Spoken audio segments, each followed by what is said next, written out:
Chapter 1. The Secret Affair. The first time I kissed Jake, I knew it was wrong. But it felt so right, like a forbidden spark that had been waiting to ignite. My husband, Alex, had been distant lately, focused on his career while I felt more and more neglected. I had tried to talk to him, but the more I reached out, the further he seemed to pull away. Jake was the complete opposite of Alex. He was charming, spontaneous, and made me feel alive in a way Alex hadn't in months. The chemistry between us was undeniable, and soon, a single kiss turned into late-night rendezvous, stolen moments of passion that I convinced myself were harmless. After all, it wasn't like I was planning to leave Alex. I just wanted to feel desired again. But I underestimated how far I would go, and how much damage it would cause. Chapter 2. The Breaking Point.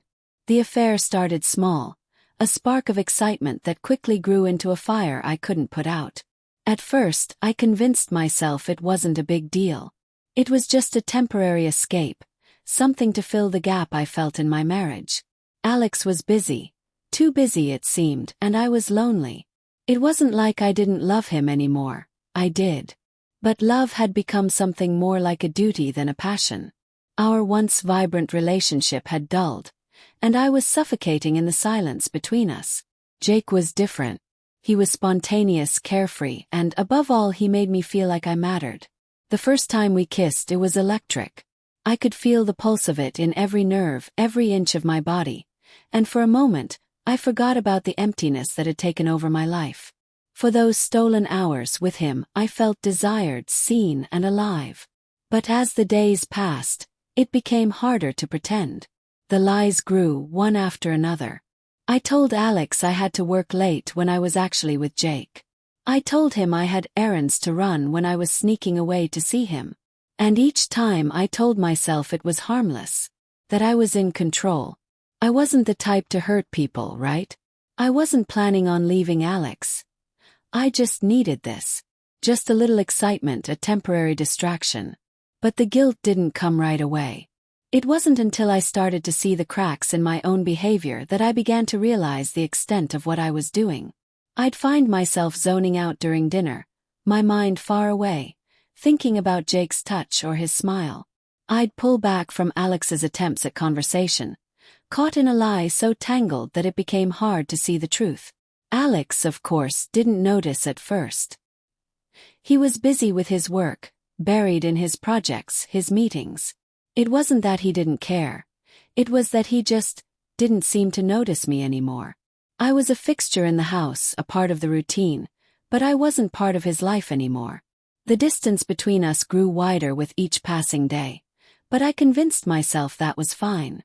To fill that space with Jake. He was the breath of fresh air I needed. But every time I looked at Alex, my stomach twisted. He didn't know, and I hated myself for the way I'd become so good at pretending.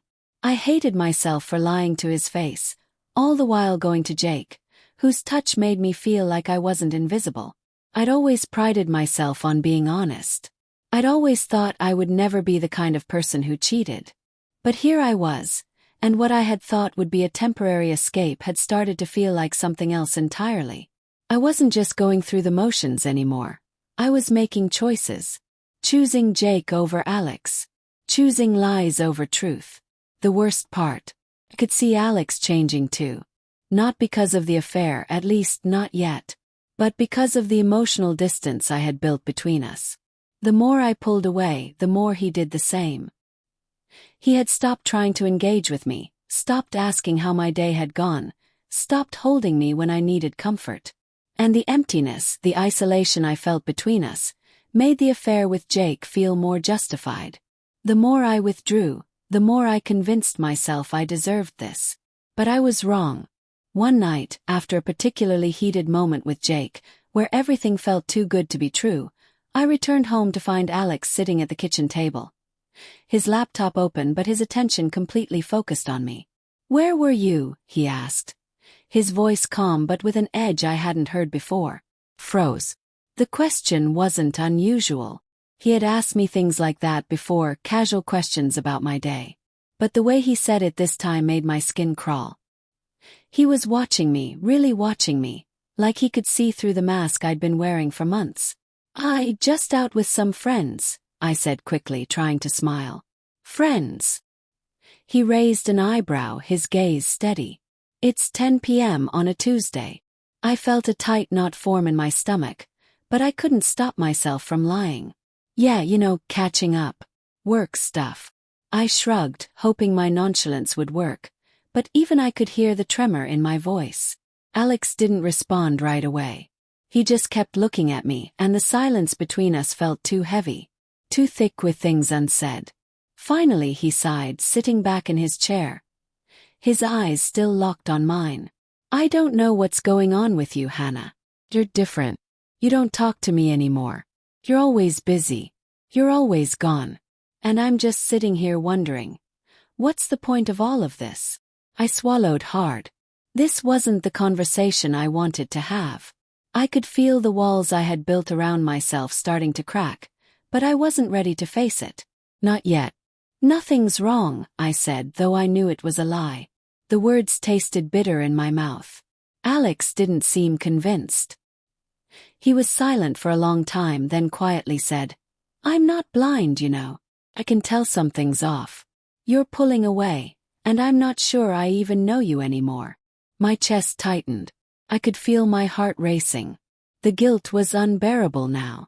I knew that I couldn't keep hiding this forever, but I wasn't ready to come clean. Not yet. Not when everything felt so fragile. "I'm just tired, Alex. It's work." "It's nothing," I said, hoping he would drop it. But deep down I knew he wasn't going to. He wasn't stupid. And soon I wouldn't be able to hide it anymore. That night, as I lay in bed beside him, I couldn't sleep. I kept thinking about what Alex had said. He was right. Something was wrong. Something was very wrong. But instead of confronting it, instead of facing the truth, I buried myself deeper into my affair with Jake. It was easier. I thought I could handle it, that I could juggle the two worlds. But deep down I was already unraveling, and I didn't even realize it. I was slipping farther and farther away from the life I had once cherished, and I was losing myself in the process. Chapter 3. The Confrontation. It wasn't long before the tension became unbearable. My lies were stacking up, and though I tried to keep everything under control, I could feel the cracks in my facade widening. Alex was becoming more distant, but not in the way he used to be. Now he was suspicious, aware that something was off. And the worst part was I had no idea how much he knew.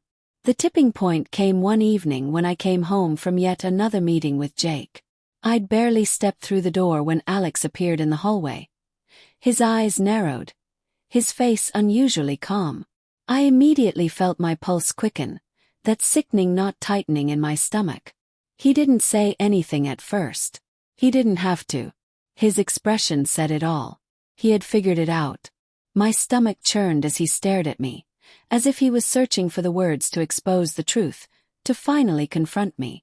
"Hannah," he said quietly, his voice eerily steady. "Where were you this time?" I opened my mouth, ready to give some excuse, some lie to get out of this moment. But nothing came. For the first time I couldn't spin a believable story. My heart hammered in my chest, and the weight of guilt pressed down on me. I felt trapped, cornered by my own choices. I stepped toward him, my voice weak. I told you I had a meeting. Just work stuff." Alex didn't respond immediately, but I saw the way his jaw tightened, the way his eyes hardened. It was like he was measuring every word, every movement. And then, with a suddenness that caught me off guard, he asked the question I had been dreading. "Who is he, Hannah?" Froze. The room seemed to close in on me, and I suddenly felt small, exposed. How had he figured it out? Was it the late nights? The receipts he had started looking through?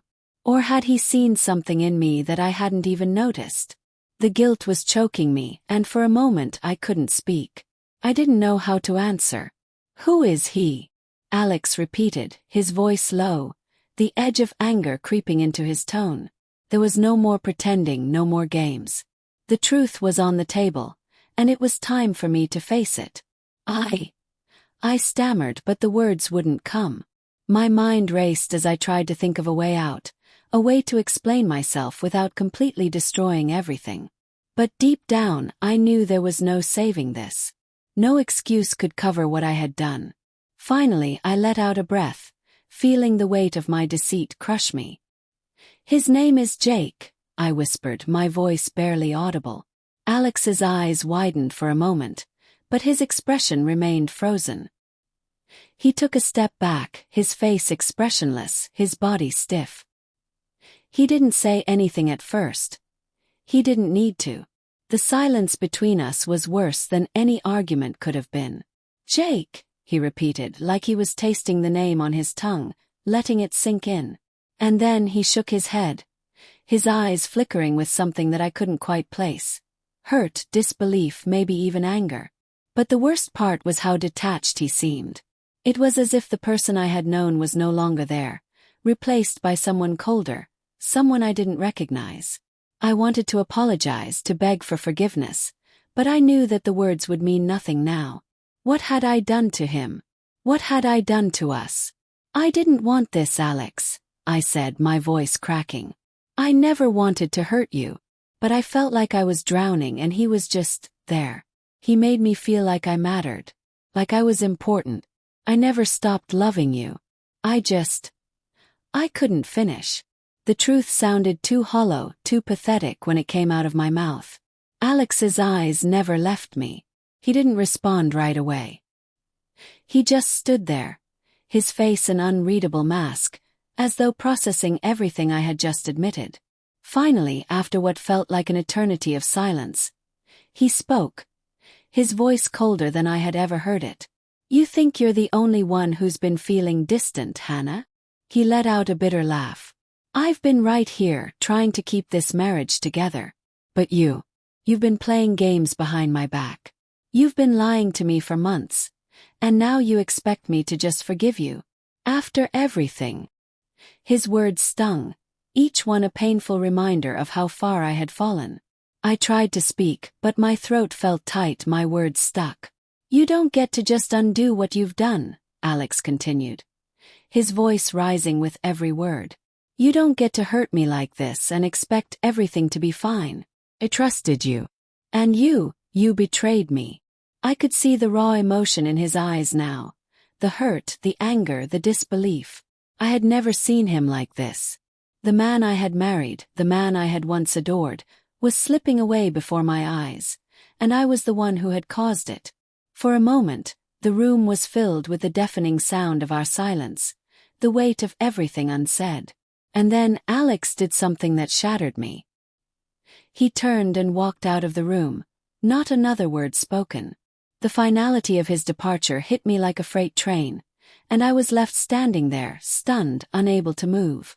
I thought I could keep everything together.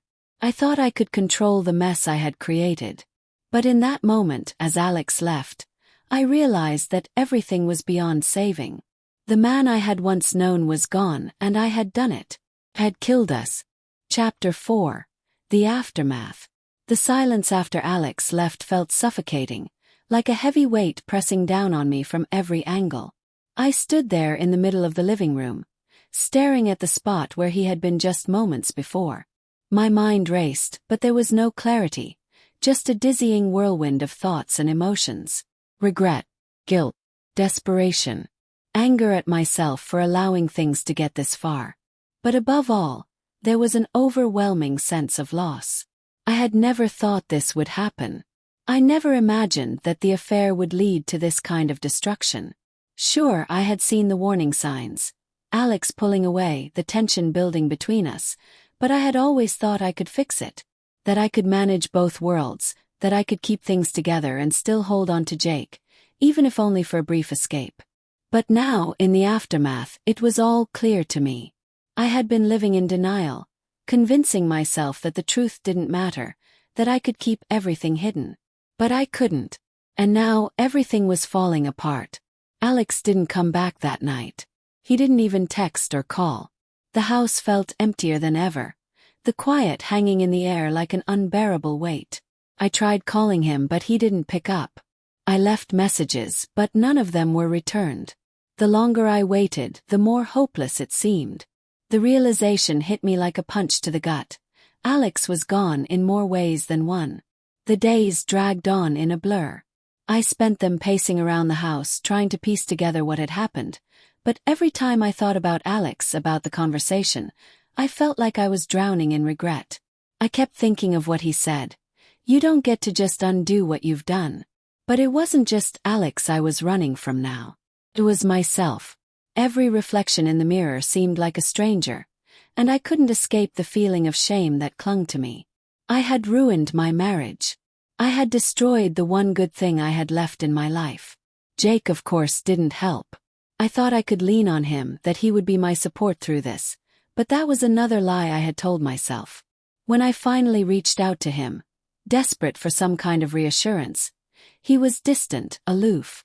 He was cold, like he had already moved on. And maybe, in a way, he had. What do you want me to say? Jake's voice was flat on the phone, his words clipped. I didn't sign up for this, Hannah. I told you from the start. I don't do complicated. I'm not your escape. His words felt like a slap across the face. I had expected him to comfort me, to be there for me when everything with Alex fell apart. But the reality was, Jake didn't care. He didn't care about me. He never had. I dropped my phone on the kitchen counter, feeling a rush of humiliation flood my chest. What was I doing? I had thrown away everything for a man who didn't even want me. For a brief fling that was nothing more than a distraction. I thought Jake would be my way out, but instead, he was just another reminder of how far I had fallen. The doorbell rang and I jumped, startled by the sound. I didn't want to answer it. I didn't want to see anyone. But something in me compelled me to get up and open the door. When I did, I found Alex standing there. He looked the same, tired, but with an unreadable expression on his face. His eyes, once warm and full of life, were cold and distant now. It was like he was already a different person, someone I didn't know. But the pain in his eyes, the hurt that I had caused, was unmistakable. I need to talk to you, he said quietly. I opened my mouth to speak, but no words came out. I wanted to apologize, to beg him to come back, to fix everything. But I knew it was too late. Alex stepped inside. His presence heavy in the small entryway. He didn't sit down. Instead, he just stood there, looking at me as if he was searching for something, anything, to justify why he was even still here. I'm done, Hannah, he said, his voice calm but final. I've been thinking about this for a while. About us. And I've realized something. I swallowed hard, my heart thudding painfully in my chest. What do you mean? I don't know if I can ever forgive you for this, he said. His eyes never leaving mine. What you've done. The lies, the betrayal. It's too much. I don't think I can look at you the same way ever again. His words cut deeper than anything I had expected. It wasn't anger or resentment that I heard in his voice. It was resignation. He had already made up his mind. I'm not asking for forgiveness, I said, my voice barely above a whisper. I know I've ruined everything. But I'm sorry. I never meant for any of this to happen. I never wanted to hurt you. Alex shook his head, a bitter smile curling on his lips. You're sorry. You're sorry now. After all of this. I didn't have an answer. The truth was, I was sorry. More sorry than I could ever express. But I knew it was too late for apologies. They wouldn't change anything now. Don't bother, Hannah, he said, his voice flat. I don't think you understand what you've done. This isn't something you can just apologize for and make go away. It's done. I stood there, frozen, as he turned and walked out the door, leaving me standing in the empty hallway, alone once again. The door clicked shut behind him, and I collapsed to the floor, tears streaming down my face. I had no one left. Not Jake, not Alex, no one. And it was my fault. Chapter 5. The shattered pieces. Felt like the world was spinning, but I was stuck in place. The weight of Alex's final words haunted me, replaying in my mind like a broken record. He was right. I didn't understand what I had done. If I had, I would never have let things get this far. The room felt suffocating as I sat on the floor, trying to gather my thoughts. I couldn't bring myself to get up. I was numb, emotionally, physically, everything felt distant. When Alex left, it wasn't just the end of our marriage. It was the end of everything I had known about myself. I had been so sure of who I was until now. Now, I didn't recognize the woman who had cheated on her husband, the woman who had destroyed her own life out of selfishness. The truth was, I had been running away from my problems for too long, seeking validation from a man who didn't even care about me, all the while tearing apart the one relationship that mattered. I sat there in the empty house, feeling the silence pressing down on me. There was no more pretending, no more distractions. Just the overwhelming emptiness I had created. My phone buzzed with a message, but I didn't need to check it. I already knew who it was. Hey. I had tried to reach out to him again after Alex left, desperate for some kind of escape from the guilt and the shame that gnawed at me. But Jake had become colder with each passing day. Now the texts were fewer, the calls went unanswered. I was just a distant memory to him, someone he had used for his own amusement. I felt stupid, realizing that I had thought he could be the answer to my problems. I had let myself believe that he was something more than just a brief escape. The phone buzzed again, and against my better judgment I picked it up. Jake, I think it's best if we don't talk anymore. This is too much for me. I stared at the words on the screen, the sting of them sinking deep into my chest. I wanted to scream, to throw the phone across the room. But there was no point. I was alone. Completely alone. In the days that followed, I tried to piece together my life. I took the day off work, but even then, the hours felt like an eternity. I wandered through the house, cleaning and reorganizing, trying to distract myself from the reality of my situation. I avoided mirrors. I couldn't stand the way I looked. Haggard, broken, a shadow of the woman I used to be. Alex didn't reach out. Not even a text. Not that I expected him to. I had betrayed his trust beyond repair. I had hurt him in a way that I couldn't take back. I thought I would feel some sort of relief once the truth came out, but it was worse than I imagined. The relief I'd been hoping for was nothing more than a fleeting illusion. Instead, I felt like a part of me had died when he walked out. I didn't know what to do with myself. I didn't know how to fix the mess I had made. All I had left were the remnants of a marriage that had been built on lies. It was a week before I heard from Alex again. This time it wasn't in person. It was a short message. An email, the kind of thing you send when there's nothing left to say. Alex, I'm moving out. I'm done. You made your choice. The words were final. I didn't respond, couldn't respond. There was nothing left to say. He had made his decision, and I had to respect it. I was the one who had pushed him away, who had destroyed everything. In the end, it was all my fault. I spent the next few days in a haze, lost in the whirlwind of guilt and regret. Couldn't eat, couldn't sleep. The only thing I could think about was how I had failed, how I had ruined my marriage and my life in the process. And now Alex was gone for good. Jake too had vanished. I had reached out to him one last time, hoping for some sort of closure, but the response was always the same. Silence. He wasn't interested in me anymore. It had always been temporary for him. He had gotten what he wanted, just like I had. But now there was nothing. No escape, no relief. Just the empty echo of my own mistakes, reverberating through the silence of the house. I went to work the next day, but it felt like I was moving through a fog. Everything was a blur. My colleagues noticed something was wrong, but I couldn't bring myself to tell them. I didn't know what to say. How could I explain that I had ruined the one thing that had mattered?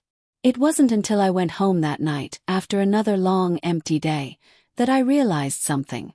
I was lost. Completely and utterly lost. I couldn't go back to who I was before, the woman who had loved Alex with all her heart. But I couldn't go forward either, not without facing the consequences of what I had done. I had to make a choice. I had to decide whether I was going to rebuild, or whether I would let this wreckage define me. But for now, all I could do was sit in the quiet, alone with my thoughts. Alone with the shattered pieces of my life. Chapter 6. A glimmer of hope. The days stretched on in a haze of emptiness and regret. I woke up each morning with the weight of everything I had done pressing on my chest, and each night, I fell asleep with that same crushing weight still there, unrelenting. There was no escape from it, no way to numb the guilt or the pain. I could feel the walls closing in around me. But in the midst of all the chaos inside me, there was a small, flickering thought that wouldn't let me go. A glimmer of hope, perhaps. It wasn't much, just a tiny ember that refused to die, but I clung to it like a lifeline. If I could fix things with Alex, maybe I could fix myself. Maybe I could make up for what I had done, somehow. I didn't know if that was even possible. Alex was gone, and he had made it clear that he didn't want to hear from me. I had no idea where he was, what he was doing, or if he was even still angry at me, or if he was already moving on. I had no right to ask. But the thought lingered, refusing to be extinguished. It was a Thursday when I decided I needed to make a change. I had been sitting in my apartment, staring at the walls, when the idea hit me. I had been so consumed by my own guilt that I had completely ignored the one thing I could still control: myself. I couldn't change what had happened with Alex. I couldn't fix the mistakes I had made. But I could stop letting them define me. I could stop wallowing in self-pity. The thought was liberating in a way. And maybe that was the first step toward finding redemption. Accepting that the past was gone and that I couldn't undo what I had done. The only thing I could do now was move forward, and that meant I had to get out of this endless cycle of guilt and despair. I knew it wouldn't be easy. I had a long road ahead of me. But the first step was simple. I needed to take care of myself, to heal. So, I did what I should have done a long time ago. I went to therapy. I wasn't sure what I expected from the sessions, but something in me knew that I couldn't keep running from my problems. I couldn't keep pretending everything was okay when it clearly wasn't. The first few sessions were hard. Really hard. I had to face things I had been avoiding for years. Why I had cheated, why I had lied, and what was missing inside me that made me think I could get away with destroying the one thing I loved. The therapist didn't hold back, asking hard questions that made me squirm in my seat. But it was necessary. I had to dig deep and uncover the reasons behind my actions. Each session peeled back layers of guilt, shame, and fear, and while it wasn't easy, it felt like I was starting to see things clearly for the first time in months. I had been afraid of facing the truth, but now that I could finally understand what had gone wrong in my life, in my marriage. I realized that I had been seeking validation from everyone but myself. I had placed all my worth in the hands of others. Jake, Alex, even the fleeting attention of strangers. But what I really needed was to learn how to be whole on my own. I needed to rebuild my own sense of self-worth before I could even think about fixing my relationships. But despite the progress I was making in therapy, something still gnawed at me. I couldn't help but think of Alex. How he was moving on without me. How I had hurt him in ways I couldn't even begin to comprehend. My heart ached for him, even though I knew I didn't deserve his forgiveness. I hadn't just broken our marriage. I had shattered a person. One night, after a particularly emotional therapy session, I found myself staring at my phone again. I didn't know why I thought checking my messages would help. I knew Alex wouldn't have contacted me. But I still had hope. Irrational, foolish hope. And then, out of nowhere, I saw it. A message from Alex. It had been nearly 2 weeks since we last spoke, and I didn't know what to expect. My hands shook as I opened the message. Alex, can we talk? My heart skipped a beat. He wanted to talk. After everything. I didn't know whether to feel hopeful or terrified, but I knew this was my chance. A chance for what, exactly? I wasn't sure. Maybe it was just the beginning of a long road to understanding, or maybe it was the last thread of connection we had left. But I knew one thing. I couldn't let this moment pass. I stared at the message for a while, trying to steady my breathing. I could feel the adrenaline rushing through me. This was the moment I had been waiting for. The moment I had feared. I typed a reply, hesitated, then deleted it. And then I typed again, my fingers trembling as I wrote the simplest response I could muster. Yes, I want to talk. I hit send before I could change my mind. Now all I had to do was wait. Chapter 7. the conversation. The days that followed were a blur, a mixture of anticipation and dread. I couldn't focus at work, couldn't concentrate on anything other than the looming conversation with Alex. The message had been brief, but it felt like it held so much weight. My mind raced with what he might say, what I might say. What would it even look like, talking to him again after everything? I found myself rereading the message over and over again, trying to decipher any hidden meaning in the words. Could he really be ready to talk? Was this just some last act of closure for him, a way to say goodbye for good? Or was there still a chance for us to rebuild, even in some small way? Each time I checked my phone, the screen remained the same. No new messages. I had already replied, and now I just had to wait. It was unbearable. The uncertainty was eating me alive. That evening I came home from work, feeling mentally exhausted. I opened the door, walked inside, and immediately noticed the quiet. It was strange how something so simple could feel so heavy. The house, once filled with the sounds of our laughter, our arguments, our everyday life, now seemed lifeless. I had no idea how to move forward, and everything around me only reminded me of what I had lost. I took a deep breath and tried to calm myself. There was no point in waiting anxiously anymore. If Alex wanted to talk, he would, and I couldn't control when that would happen. So I tried to push the thoughts aside, tried to take care of myself and let whatever was coming come. The doorbell rang. I jumped, startled by the sudden sound, my heart immediately racing. It was happening. He was here. I slowly walked to the door, trying to steady my nerves. When I opened it, there he was, Alex. But he didn't look like the man I remembered. The man who once greeted me with a smile. The man who had loved me deeply and honestly. Now he looked different. Tired. Worn. As if the last few weeks had taken a toll on him in ways I couldn't fully understand. He was standing in front of me, hesitant. I could see the walls he had built around himself, the hurt still evident in the way he held himself. He didn't say anything at first, just stood there, taking in the sight of me. I didn't know if you'd actually come, I finally said, breaking the silence.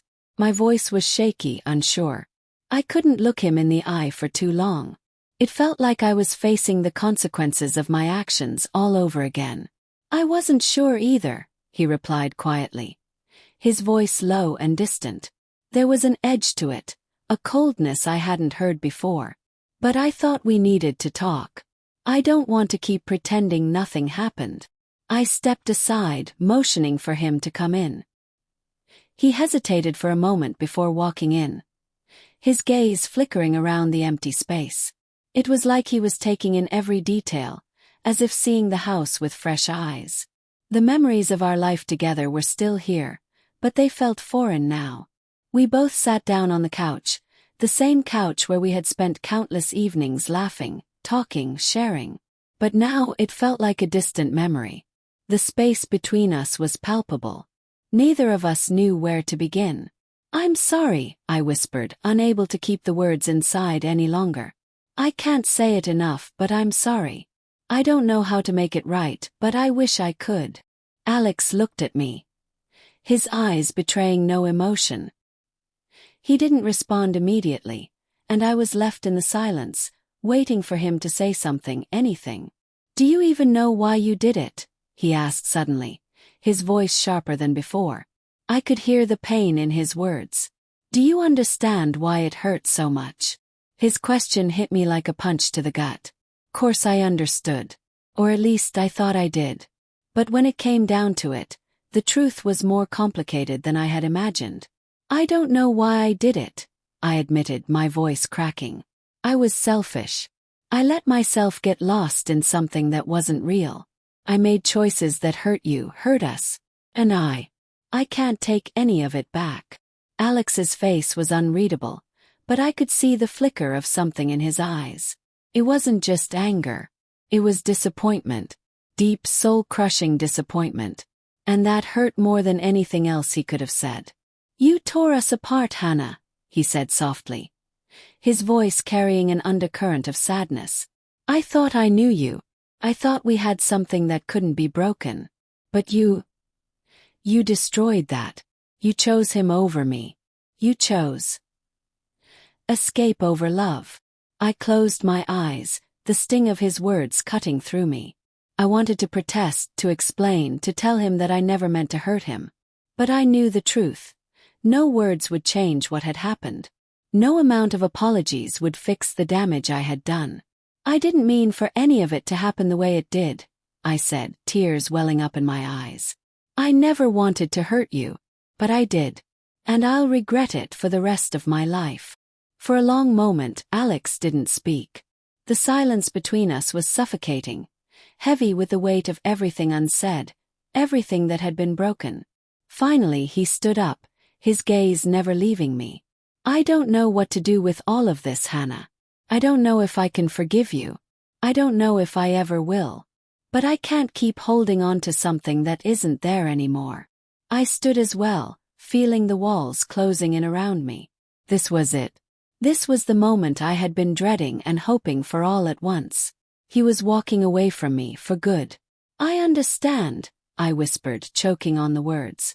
I never expected you to forgive me. I just wanted you to know how sorry I am. Alex turned to leave and I watched him go, his footsteps echoing in the hall. The door clicked shut behind him, and I sank to my knees, overwhelmed by the emptiness that settled over me like a blanket. I had lost him. For good this time. I didn't know what would happen next. I didn't know if I could fix anything.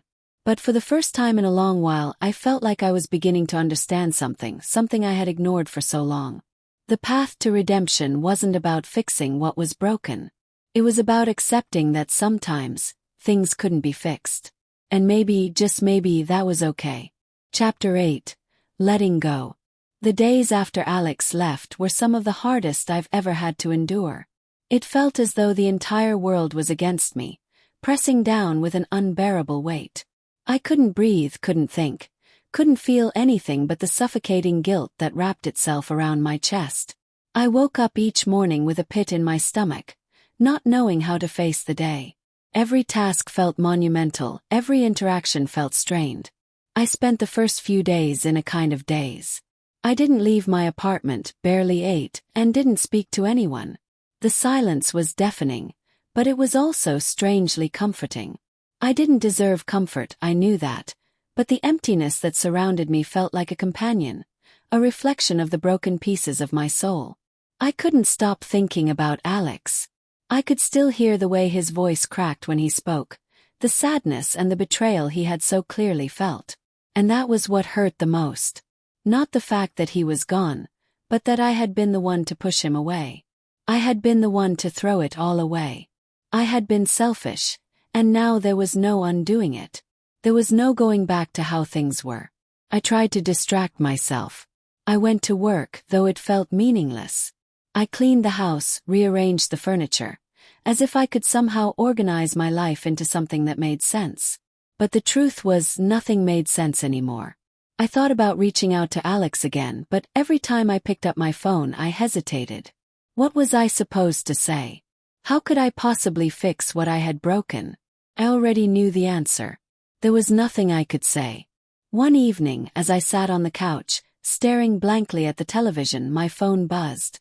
I looked down, half expecting it to be a spam message or another random notification. But it wasn't. It was from Jake.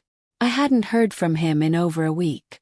Not since the night I'd ended things with him, leaving him as cold as he had once left me. The message was short, but it sent a shiver through me.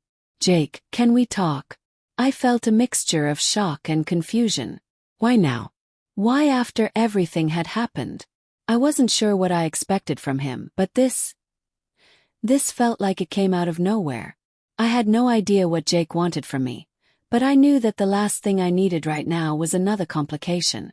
I had made so many mistakes already, and diving back into anything with him felt like a dangerous game. But then again, I wasn't exactly in a position to make rational decisions. I couldn't even fix things with Alex, so why not try again with Jake? I took a deep breath and replied, What's this about? Jake's response came quickly, almost too quickly.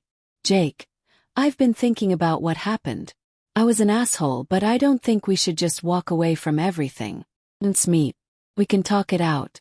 No pressure. I stared at the message, unsure of what to make of it. I had already made the choice to walk away from him once. Could I really do it again? Or was I just looking for a distraction, something to ease the ache of losing Alex? For a long time I didn't reply. The truth was, I didn't want to admit it, but I was scared. I was scared of confronting my past decisions, of facing the consequences of my actions again. With Jake it would be no different. In the end I chose to ignore the message. I knew that talking to Jake wouldn't fix anything. It wouldn't change what had happened with Alex.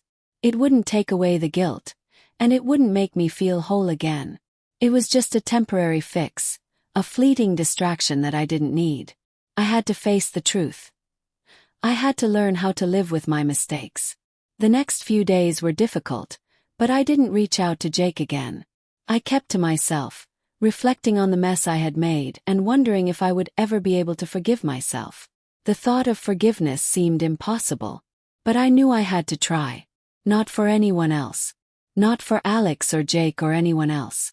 But for me. It was only when I received a letter from Alex a week later that I realized something. I had to let go. The letter was short, but it carried a weight that made my heart ache all over again. It wasn't an apology, nor was it a plea for reconciliation. It was simply him telling me that he had moved on, that he had found a new place, a new life. I think it's time for us both to heal, Hannah. I've had to let go, and I think you should too. For both of us. I read the letter 3 times, each time feeling the sting of his words, the finality of them. There was no more space for us in each other's lives. He had let go, and now it was my turn. I wanted to scream, to beg him to come back, to ask if there was any chance for us. But deep down I knew it was pointless. I had lost him, and I needed to face that. So, for the first time in a long while I sat down and cried. Not because I wanted him back, not because I wished I could undo the damage I had caused, but because I had finally accepted that it was over. And that was one of the hardest things I had ever done. But even as I cried, something shifted inside me. The weight on my chest, the burden of guilt, began to lighten just a little. I wasn't healed, not by any means, but I was beginning to understand that healing didn't come from fixing what was broken. Came from learning to live with the brokenness and moving forward anyway. I took a deep breath, wiped away the tears and stood up. There was no magic fix, no instant solution to the mess I had made. But there was hope, and for the first time in weeks, I felt a small spark of it. Chapter 9. A new beginning. The days that followed Alex's letter were quieter, and in a strange way, it felt like the world had begun to exhale. The tension in my chest eased just a little bit. I wasn't whole, not by any means, but the decision had been made. Alex had chosen to move on, and I had to respect that, painful as it was. The clarity I had been so desperate for was starting to form. Sometimes, moving on meant letting go of what you loved, even if it shattered you in the process.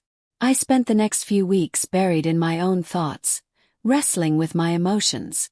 I didn't expect anyone to come to my rescue, and I didn't need their pity.